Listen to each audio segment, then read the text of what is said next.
kod Rawere ka watwa kotudore kod geno magintiere godo e higa mar 2026. Kapok ne wadhi e yuyo moro madundo Hillary, nitiere paro mane nitiere godo manang'ise ni make.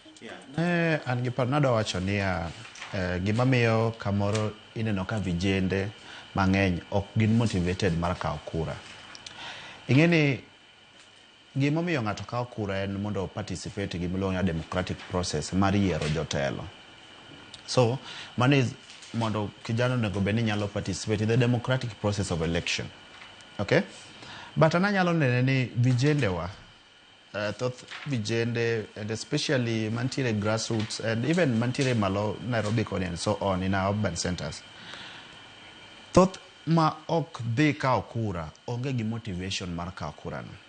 Aneno ni gionge gi motivation nang'o nikech gineno ni despite ne ginyalo participate in a democratic process, that is an independent process, different mopogore gi an economic progress ma ginyalo gombo kaka oganda. And anene kama, anapani anyalo blame ne jotelo ma maybe wasebedo kwa yudo tok a democratic process. Kichiyudo ka ji dhi e yiero, vijende go kura, to yudo ka situation en mana the same struggling situation. Anachako wango yepo ka ji chako go kura in 2002. When Jinego National Rainbow Coalition and so on. Of course, yiero mane ji otimo ndalo no geno ne oganda nikech ji ne go kura mondo bed nyalo riembo Moi, ji ne go kura mondo bed nyalo gemo Kibaki. Kibaki kanobiro notemo timo economic development mama thoth projects mwaneno sani otimore ndalo Kibaki. To kendo kata mimedo tim nobedo inspired by the Kibaki government. Manyiso ni jok manego kura ndalo no ne gin gi an inspiration, ne gin gi motivation to participate in the democratic process. So it's the motivation of our youth. To motivation ni mondo kijana bedi nyalo bedo motivated ni dhi kawo kura, nyaka wabed ni obiro kuom the type of leaders ma are out there as an option to our young people. To kendo option e yo mane, option e yo mag policies kata values ma they stand for as whether they are in position kata gintiere sirkal. Koro gima dwarore mogik ni, and of course kwayo vijende waduto kumora gintiere in every part of the country ni gidhi gikawo kura to participate in the democratic process. To walem motegno ni jotelo mwayudo tok this democratic process mar election obed jotelo manigi lek matut ok lek mathanthany. Obed jotelo maneno ni dongruok mar oganda wa ok they depend on chiwo pesa mathin kata chiwo handouts. Of course, we might need that mondo wabene wanyalo golo oganda wa kuom kech and desperation. But wale matek mondo wabene wanyalo jotelo man gi lek maka en gi lek mar Singapore ting'eyo niya wuoth midhi bedo godo mondo ibeni nyalo copy paste Singapore ni to Kenya and real strategies mar dongruok. And I would also gombo na again mondo wabene wanyalo bedo gi political parties kata coalitions ma wach maduong' machando pachgi mogik. It's a drastic and long-term economic change in our country. King'iyo Singapore ma jose bedo ka wacho for a very long time. Now currently I've had the privilege of interacting with that country. Singapore, their process is democratic. They are not in a dictatorship like maybe North Korea. North Korea has progressed economically very well. And the quality of life is very good. But again, they're in a dictatorship. Maisoni ngatachiel okau that economy as is individual responsibility okodwani ngata interfere kode oketo ngima jogi bedo maber. But in Singapore, Lee Kuan Yew ne gin gi party. Kendo ka ne gidhi democratic process ka giyiero ne nitiere nyaka opposition. But are ka ne okao piny gi in the 70s kuchocho. Nyaka nyocha kaka pani mana thought nyocha kaka recently, I think it was in 2011 or something. Maybe it might not be accurate, but also recently. Chama neno nigo ne kura pile. Kendo negi yombo give 90%.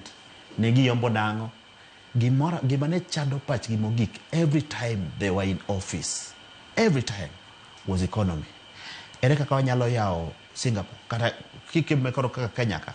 Ere kaka inyalo yao Kenya ne foreign investors mondo bed irresistible. Ere kaka wanyalo duoko taxes piny. Ere kaka wanyalo ensure ni grants gi kata wachiwo grants in the name of Nyota. Ka wachiwo 22,000 bang'e mede obedo 22,000 kendo. Ere kaka wanyalo nyalo bedo sustainable. Namba achiel, ma en gima ng'ato nyalo yudo kata tok dweche adek to kendo ere kaka onyalo dhi ne ji duto. Joyce, king'iyo economy machalo kaka the European economy, king'iyo economy machalo kaka UK. Do you know ni UK piny ma kionge tich completely, sirkal mi ot kendo sirkal mi a monthly stipend kendo ma sustainable. Kendo monthly stipend iyudo ka nitiere jok moko ma imiye according to the number of children midake. Ma there was a case na interact godo ma ng'ato en koro no take advantage ma monthly stipend mimiye no. En koro chwada nyithindo runde to kwadi. It's because these economies negi kao their precious time jotelo no bedo piny mondo brainstorm niya, our high calling to these offices is to change the life of the generation of the human beings that we have to serve at this particular time of human existence. Emomiyo jotelo onego benia namba achiel kise tiyo gi jouma at least cushion their situation maka ne vijende mana yuak ni they are desperate, pesa mochak godo alo tame osiyudo matin mochak godo, yes, ket process no sustainable, many pesa man ni nyalo sustain pesa madhi ofukni go in form of the grants kata kigemo Nyota no. Namba 2, yaw economy mar Kenya, yaw Rivertex, yaw Kikomi, yaw ket kembe sukari, ket empower agriculture, empower manufacturing. Wan gi minerals Kenya karka, ang'o matamo kata jo Kenya bedo gi geche ma can be manufactured locally and ready for the global market. Ok nyal tamore. So, wadwaro policies, yes, but not policies madhi bedo visionary for 5 years. Ok nyal wacho ni in gi vision, to in gi vision mar higni 2 kata mar higni 3 kata mar higni 4. Vision kibedo godo, tibedo gi vision mar higni 50, higni 100, tibedo gi short term development indicators.